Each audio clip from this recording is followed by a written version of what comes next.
Halo semua, selamat malam. Ketemu lagi sama aku Eka. Gimana nih kabarnya? Tentu aku berharap kalian semua yang sedang mendengarkan sharing yang akan aku bawakan ini dalam keadaan sehat walafiat ya. Dalam sesi kali ini, aku pengen sharing seputar hal-hal atau tanda-tanda atau gejala yang menunjukkan bahwa seorang anak sedang mengalami gejala stres. Nah, supaya nggak gagal paham, tolong simak videonya sampai selesai ya.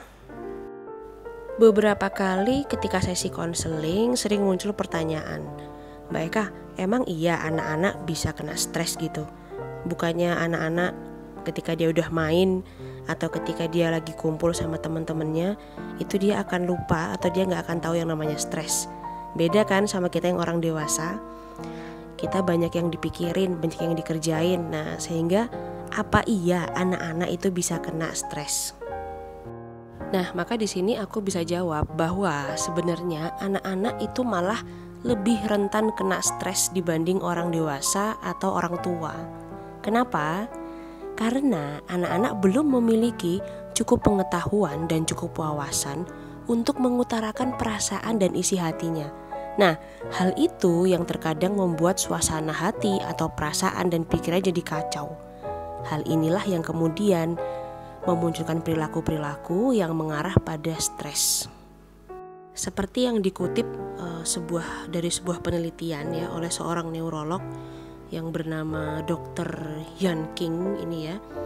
Beliau mengatakan bahwa sebagian besar anak-anak yang mengalami trauma atau permasalahan di masa kecil dan tidak diselesaikan, entah karena figur-figur lekat di sekitarnya tidak memahami atau anak-anak ini tidak mendapat kesempatan untuk menyelesaikan, maka bertahun-tahun kemudian anak-anak ini akan cenderung menjadi anak yang murung dan bisa dikatakan rentan sekali untuk mengalami depresi. Nah, jadi sudah ada penelitiannya bahwa memang anak-anak bisa mengalami stres dan kalau tidak segera ditangani sejak dini bisa berdampak untuk kehidupan mereka di jangka panjang.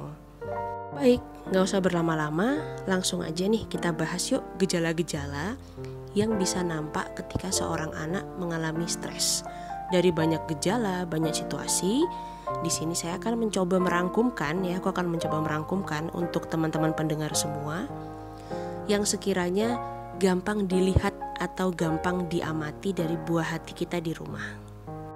Yuk kita cek. Nomor 1, adanya perubahan perilaku dalam jangka waktu panjang dan pendek.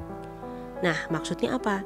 Maksudnya adalah adanya perilaku-perilaku baru yang muncul, misalnya jadi murung ya, atau tantrum, atau gampang marah, gampang menginstruksi, terus nggak mau melakukan yang biasanya dia lakukan. Itu dalam jangka waktu pendek bisa dikatakan dalam hitungan hari, misalnya 1 hari sampai 1 minggu, atau dalam jangka waktu panjang sudah berbulan-bulan hingga menahun. Kemudian nomor 2, pola makan dan pola tidur berubah, jadi jam biologisnya berubah. Serta untuk anak-anak yang masih balita atau dia usia 7-8 tahun, itu muncul kembali jadi suka ngompol. Berikutnya nomor 3, kalau ini gejala umum ya. Nah, itu biasanya tiba-tiba anak, entah dia masih usia balita, usia SD, usia SMP ya, masuk remaja, jadi suka ngeluh, suka sakit perut atau suka pusing. Nomor 4, suka melamun dan suka menyendiri. Ya, kalau misalnya anak kita aktif atau anak kita cukup ceria, ini gampang banget kelihatan ya. Tiba-tiba dia perilakunya berubah, jadi ngelamun, menyendiri. Nah, ini udah tanda-tanda. Tapi yang agak sulit ketika memang anak-anak ini punya bawaan atau karakter introvert, jadi dia nggak gampang bercerita. Nah, orang tuanya atau pendamping anaknya harus ekstra melihat tanda-tanda perubahan ini pada anak-anak kita yang memang introvert. Nomor 5, muncul tanda-tanda mulai belajar berbohong. Nah, kenapa sih anak kok bisa belajar berbohong atau mulai muncul tanda-tanda berbohong? Kalau dari pengalaman di lapangan, anak-anak itu biasanya akan memodeling perilaku orang-orang di sekitarnya. Ya, jadi setiap anak itu nggak mungkin tiba-tiba dia punya ide untuk melakukan hal itu jika dia tidak pernah memodeling atau melihat perilaku orang-orang di sekitarnya. Nah, perilaku berbohong ini biasanya muncul karena apa, Mbak Eka? Yang pertama, biasanya dia melihat anak lain melakukan itu dan anak itu tidak mendapatkan hukuman atau tidak ditegur ya, atau tidak dikoreksi perilakunya. Selain melihat anak lain, anak-anak juga biasanya melihat ketidakkonsistenan figur-figur di sekitarnya dalam mengutarakan kata-kata. Jadi misalnya hari ini janji sesuatu, kemudian besok diingkari ya, dengan gampangnya memberikan alasan. Nah, itu bisa menjadi salah satu penyebab anak-anak belajar berbohong. Yang kedua, kenapa anak-anak bisa berbohong? Biasanya kejujuran mereka itu tidak diapresiasi ya. Mereka belum selesai cerita udah dikoreksi, ini disalahin, kamu harusnya gini, kamu harusnya gitu. Ditambah lagi belum kalau didisiplinkan dengan berbagai teguran, misalnya dibentak, dipukul dan lain sebagainya. Nah, hal-hal inilah yang biasanya menyebabkan anak jadi bisa belajar berbohong. Jadi kita waspadai dari sekarang ya. Selanjutnya, nomor 6, anak menjadi pemarah atau mudah tersulut emosinya apabila menemui hal-hal yang tidak ia sukai di lingkungan sosialnya.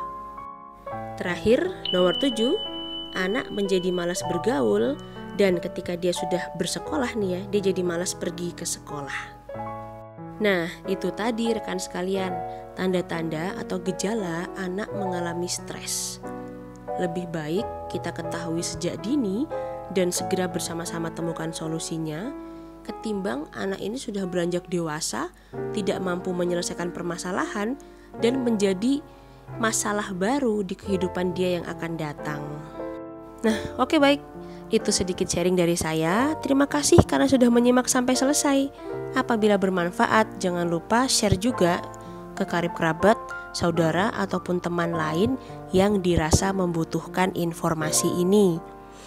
Oke, selamat beristirahat dan sampai jumpa pada video-video yang lain. Dadah!